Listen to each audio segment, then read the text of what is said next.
In our next segment of I'm Proud of You, Bro, with your host Danni Benson, meet tonight's special guest Dr. Richard D. Benson II. He's a historian specializing in education, the Black Freedom Movement, and transnational social movements. Professor, educator, and visionary of the People's Forum, whose mission is a movement incubator for the working class and marginalized communities to build unity across historic lines of division at home and abroad. This powerful movement believes that through collective action, a new world is possible.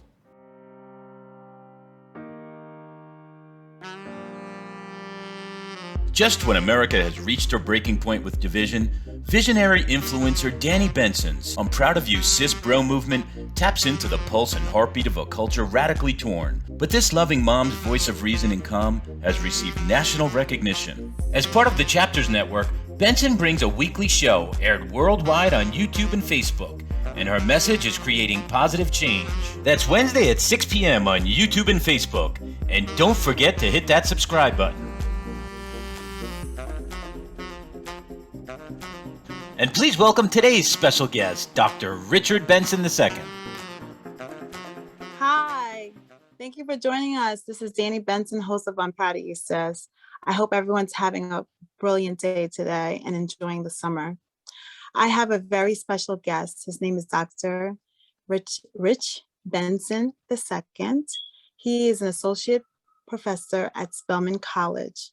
And the reason I have him on today is to talk about what's going on in the Black community, the Black movement, and also talk about critical race theory, how important it is to our kids, this new generation. I personally think it's the truth, and there's nothing wrong with knowing what exactly happened. I don't feel that in any type of way that anyone should feel that one person is being ousted. I guess the other side might say that they feel that they should be ashamed. They're making the kids feel like they're ashamed of who they are, ashamed of being white.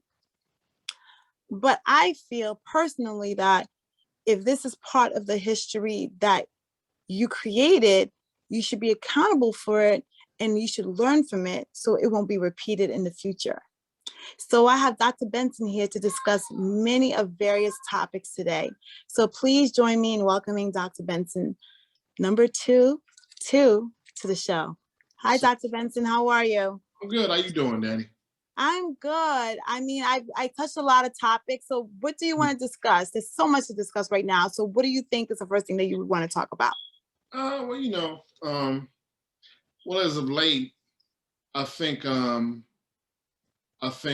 what it is that many of us have been given, it doesn't really matter what your ethnic background is, but for those of us who've gone through what many may identify as kind of like the killing fields, which is, the American educational public school system, for many of us who may not have had, the benefit, or I would say the cachet financial to enter into a private institution, if you were subjected to grades pre-K through 12, in many of the most cases, as James Baldwin would say, you've probably been fed a series of myths that have passed for either history or social studies, if not both. And it makes for a particular type of individual, with respect to having a weak linkage or interface with what we identify as political or civic engagement.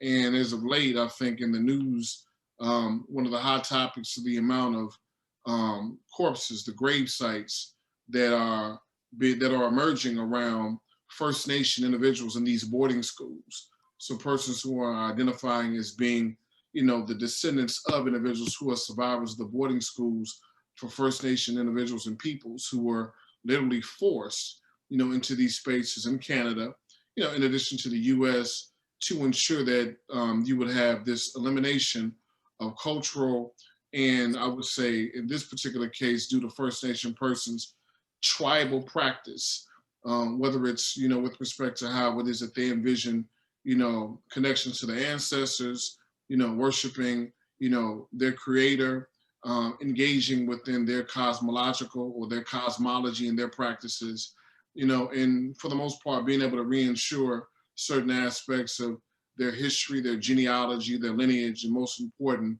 their ethnic and tribal identity. So these persons, these grave sites are popping up now, and and now all of a sudden we have more instances and more conversation with respect to erasure.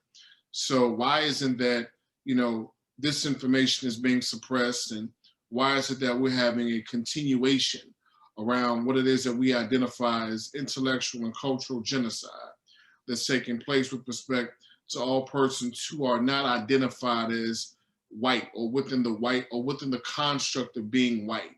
So anybody else, for the most part, whether you're black, brown, red, yellow, etc., is not, does not have a foothold with respect to having a voice or a part of the narrative, around history. So that's hot topic right now. And you know why? I don't even know why it's a hot topic, because, when 9/11 comes up, they always say never forget. Mm-hmm. When the Nazis were, cremating the Jews, the Jews make it a point to say never forget. And because they keep reminding people constantly about it, it's not to say like the Germans feel, I guess, some type of way. I mean, because it actually happened, right? Yeah. So the thing I'm trying to understand is, why is it when it's black and browns, I hear forget about it, it's the past, move on. Why is that? And it's not even a disrespect, because I was listening to some commentary yesterday and people saying, oh, it's disrespectful to the people who went to war and all this stuff. But the question is, who were they going to war for? Right. And that's a great point, Danny. In addition to that, the Constitution, for which, this national body politic is formed out of, the First Amendment provides you with the right to be able to speak out against tyranny, in addition to that of oppressive government, for the most part of any aspect of it. Thus, us being a democratic state, a republic versus being a monarchy. And it's always, this question around the relationship between black and brown individuals, but especially, the formerly enslaved African, to that of the state, that most people have the hardest time with engaging with. So in the simplest terms, those persons who are the sons and daughters, the grandsons, the granddaughters, the great-grandsons and granddaughters of enslaved individuals, we are the descendants of individuals at one point who, as human beings, were owned by someone else. In that very peculiar institution, as Kenneth Stamps identifies it as, it birthed and it literally gave birth, and I would say a historical and political legacy to peculiar relationships. And now, beyond the moment, or the bracketed moment, the antebellum moment of being enslaved, beyond that moment, the state has been pretty much trying to figure out since 1865, 66, what do we do with this entity of individuals who at one point that we owned, that is now walking around free with thought, with imagination, with creativity, with opinions. In addition to that, also with intentions of projecting something beyond what it is that they just were. Like, they want to literally identify themselves on par with the ownership class. Yes. And we can't fathom this new relationship, being is that we just own them. Yes. And there's a legacy to this. There's a financial legacy to it.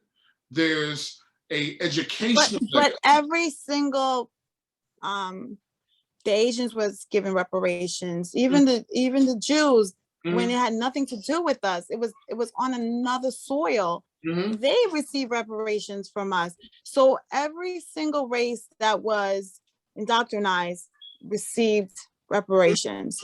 When Afro-Americans asked for reparations, and they do deserve it, Mm-hmm.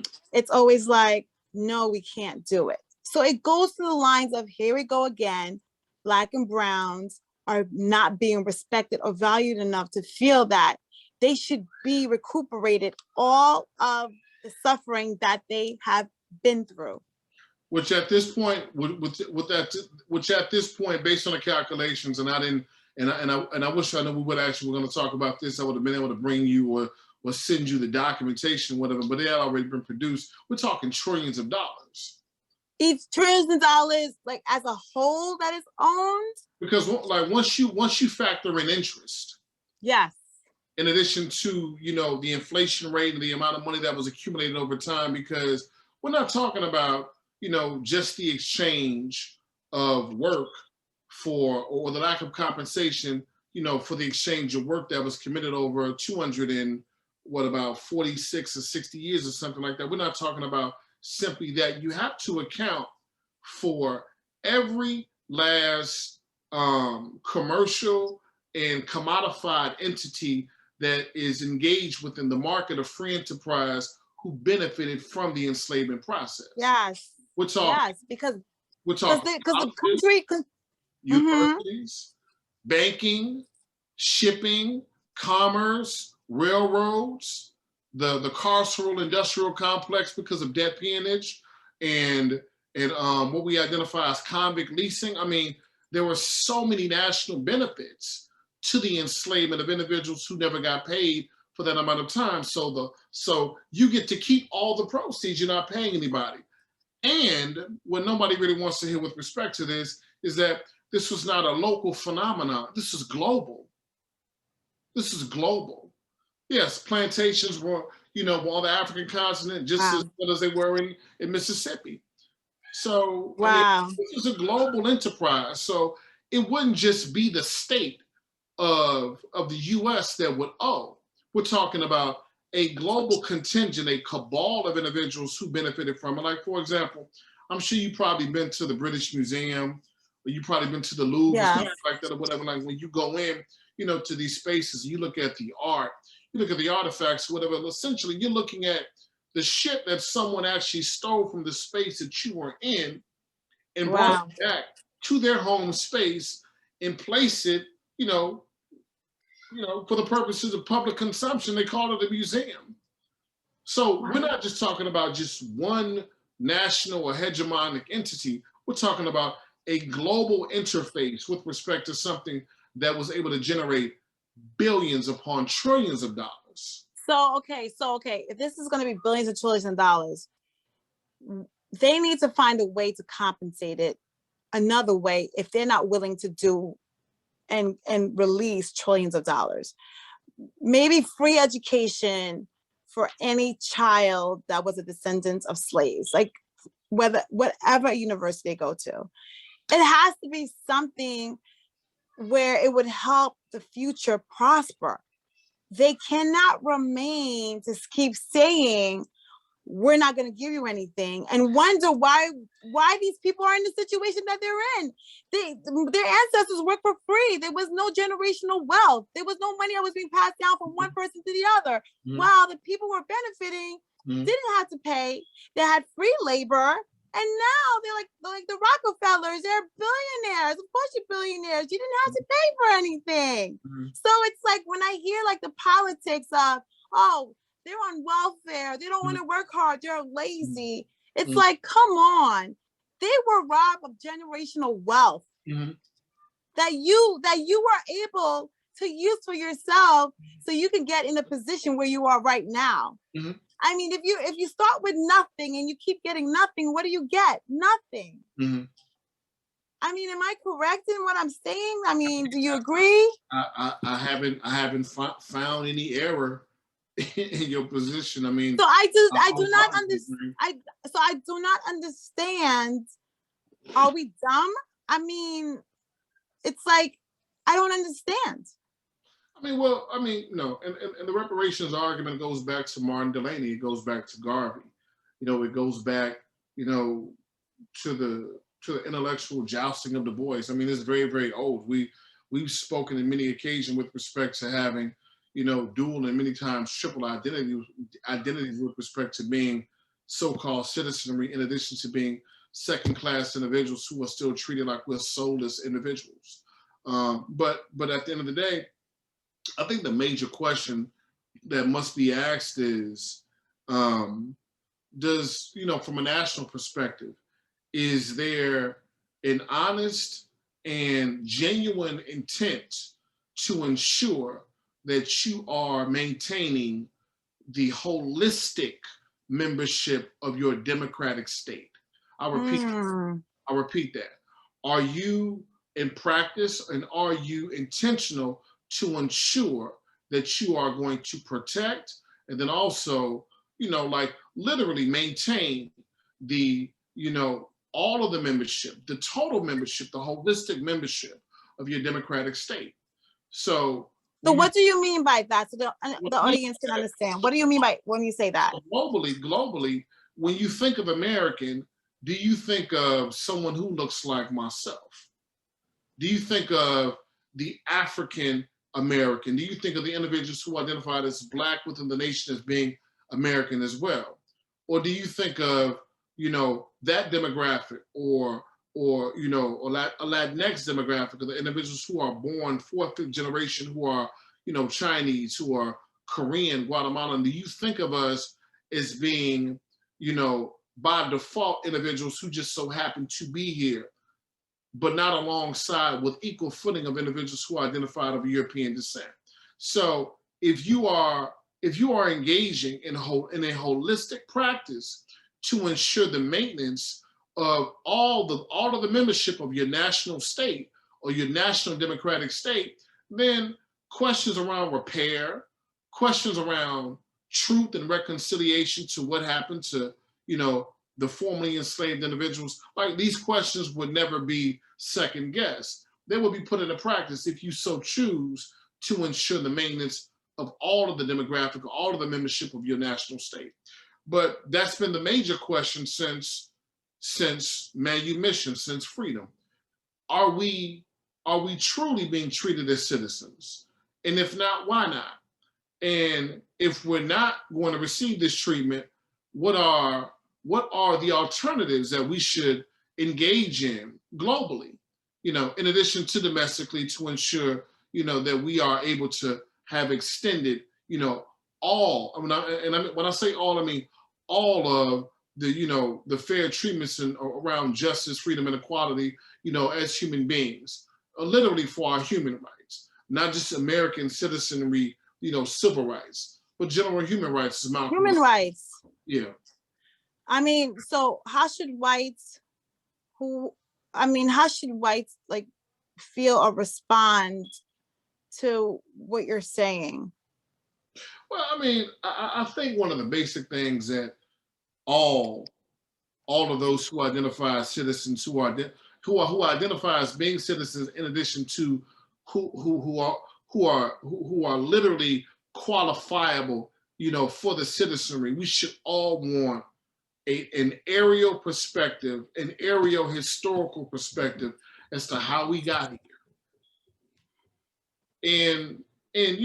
And once you begin to look at, this chronological and this genealogical happening that we come out of, that we're literally subjected to, which eventuates as being, an American citizen, we'll find that, the establishment of this space was that of individuals who actually fled from other spaces, hoping to not only be able to practice beyond any type of religious, but also ethnic persecution as well. So, the identity of someone who for the most part would fit categorically into white from its initial space is a very, very narrow, paradigm. Most folks would not, for the most part, even be qualified. Like, so for the day, someone who's Irish, who would have been considered, part of the dirty Irish or a dirty Irish man, was not qualifiably by that particular paradigm or that structure as being white. They were thought to be outside of the commonwealth of being white based on how it was constructed by the Brits, and thus treated as second and third class citizen within the UK. And in addition to that, you can look at, the Italians who later became white, or those who identify contemporarily as Jews who later became white. More easy because of phenotype and skin and complexion and things of this nature. But, Black folks, sons and daughters of African persons, don't have that luxury. But what I'm saying is that once all of these persons look deeply into the, into what makes up this nation, this Nasi, then we'll see that there are multiple histories that are constantly intersecting. And we'll have a better view to understand that, wow, the discriminatory practices that we are engaging in at one point we were subject to. Yes, it was the Italians, it was the Irish, it was the Jews, it was the Catholics. They all were discriminated against. They all face persecution, right? So we need a more broad and a more holistic and a more aerial view historically as to how we got here in order to create better understandings for individuals who now don't think that they fit within this category of persecution, when not knowing once upon a time historically you were part of the underclass. You know what I think it is too? I think it's to create fear. I think the politicians use this race thing to create fear. Yeah, that's what I think. I think it's because, for instance, there's nothing else. It's always like a wedge issue, right? It's either illegal immigrants, Black and browns coming across the border, or it's the Blacks coming to kill you and attack you. So we need more police. It's always like the Black and browns against the white people. So they put these like racism in their heads, like, we have to be against them. We have to be against them. And this is how they win elections. They put fear in white people, and white people feel like, okay, it's them against us. And I really think it's the politicians who are doing it, and the corporations who are backing up these politicians who are continuing the racism because it's profitable and it helps set the political agenda in where they want it to be. It's as simple as that. Well, is that, in addition to having to be very honest about, the laws that we, for the most part are subjected to, whether it's the penal system, the court system, health, education, finance, media, entertainment, like in every tier, you can find some aspect that is racially driven, or that's driven beyond, just the establishment of that particular zone or that particular institution itself. There's something that pervades it that's dealing with. Is that what systematic racism is? Yes, but even a step further, this would probably be more along the lines of structural racism.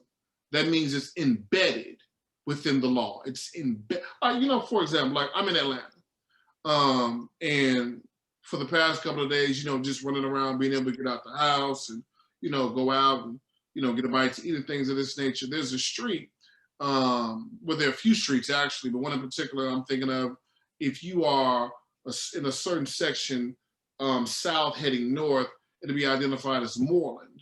But once you cross over a particular street, then the street changes. It's the same literal, like, physical street, but the name of the street changes at a particular junction, then heading north, moving on, then it changes to a different name.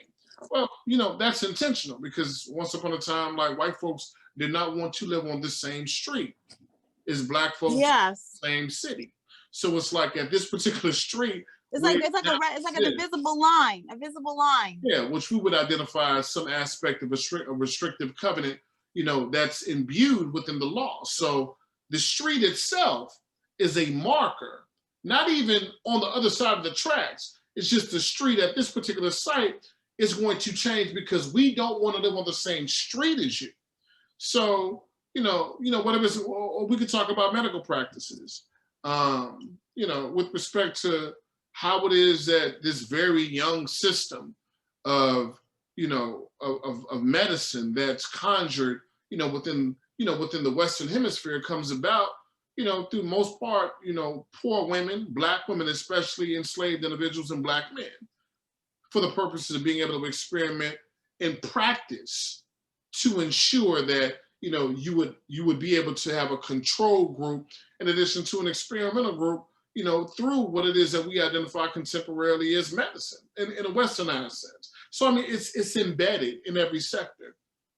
So what's interesting to me, I've been listening to a lot of commentary on the radio, and when a white person says there's no such thing as racism, and I don't know what they're talking about, and I'm sitting here screaming in the car. I'm like, you're white. Of course you've never experienced racism. You can't even talk about it. I mean, you've never been discriminated against. Like, I can't say the word never, because now I see like they're trying to flip it around, where they're saying they're not getting something because they're white, because of the they're trying to diversify. So one Black person gets something, it's like, oh, I didn't get it because I was white, because they needed a Black person to come and fill in the position instead. But how is a white person talk about there's no such thing as racism in this country when you're white? Well, if you look at the Bakke decision that came out of enrollment with respect to, if I'm not mistaken, it was at the University of Michigan, but it actually dealt with affirmative action cases, and one of the individuals who actually was attempting to gain admission, Bakke, to this, school of higher learning was rejected. Then they claim like these are the first claims that come about in the 80s with respect to what is identified contemporarily as reverse discrimination. So now you have this decade, of the 80s, in which you have a neoconservative bend, in addition to the backing of, that presidential administration for 2 terms, which would have been Reagan, then one with Bush. But that backing, what it literally did, it unraveled and it undermined much of the gains that were made between 1963 and about 1967. With respect to what it is that we identify as the contemporary civil rights movement or the Black freedom struggle. I bring this up simply only to say that evening the playing field, or even making attempts to even the playing field in order for, the removal of nepotism, the removal of any type of implicit bias, or, any type of, I would say, fixing or tampering with respect to the outcomes, et cetera, has always caused, a form of insecurity with respect to individuals who have not had to engage within the competitive aspect of gaining, whether it's admissions, whether it's jobs, finances, housing, loans, et cetera, to now know that you have to compete with individuals who just as much, if not more talented than you in many other sectors, of performance, or whether it's talking about school, et cetera, has caused a grand, I would say grand scale white backlash. So, what we find is not new, is very old, but it starts really as soon as you run off the plantation, now asking for wages, which they wouldn't pay you. Now you have to be in debt for what it is that folks would say that you owe, but you still were in competition with persons who are identified as being poor and white. But contemporarily, folks need to understand that this racism exists. Yes, it exists because the construct of race, which in itself was based on hierarchy, exists. So if the construct of something that was initiated for the purposes of ensuring that you create a superordinate versus subordinate class was created solely for that purpose, of course, those individuals who are not deemed to be at the hierarchy of that class or that racial construct are now going to be deemed less valuable. Thus, more value here, more reward. Less value here, less reward. And now you reinforce it through law. You reinforce it through curriculum. You reinforce it through school. But those who have never experienced it, they don't understand, as Peggy McIntosh would say, whiteness and all things dealing with those who are at the upper echelon, of this tier. They have an invisible knapsack that they can call upon at any point in time, for the most part, and not necessarily have to think about their whiteness because it's already been accepted within the national construct. And it's Well, not even a national construct. Within a global construct, you traveled. So, yeah, I yeah, so, travel. you know, whether you're in Cape Town or whether you're in London, you know, whether folks are fighting over Brexit, talking about the immigrant, or whether they're here talking about the immigrant or the illegal alien, et cetera, for the most part, we're now still talking about how it is that you're othering everything that you don't see that fits within this construct of whiteness. So racism definitely exists without question because the construct of race exists. So do you think this country is a racist country? I think that this country, by and large, is founded upon principles that are without question racist. So if we're talking about, you know, the genocide of indigenous individuals who are, you know, for the most part have been misnamed as Indians, but those First Nation persons and their treatment, you know, under the under constitutional doctrine, under that doctrine, and how, you know, you can identify, you know, enslaved individuals, you know, who are a chattel, and laws that reinforce their standing. If these things have not been shifted, then essentially we are still living under the guise of these racist practices that are still coming to fruition in the 21st century. I'll give an example. So, like, for example, there is a document that was produced in 1852. It is literally about how the owners, plantation owners, and owners of enslaved persons should go about the treatment of those who are identified as being Negroes, mulattoes, and also free slaves. So they were barred from reading, they were barred from ownership, and they were also barred from being able to congregate. So if you look at, you know, laws such as this, because you find, you know, in the District of Columbia, you would have this type of doctrine. You would find it in DC, obviously. You would find it in Georgia, throughout the South, certain northern states, etc. But now you look at doctrines such as this, and then you look at certain things such as police practice. Got it. So if you need a chaperone, or you need you know, someone to literally intervene for the purposes of ensuring that your behavior is appropriated by the state, that's the same language that's been generated based upon saying that a certain amount of Negroes or mulatto individuals are not allowed to congregate. So that profiling is endemic to something that goes back much further than a contemporary law. It's embedded within the law.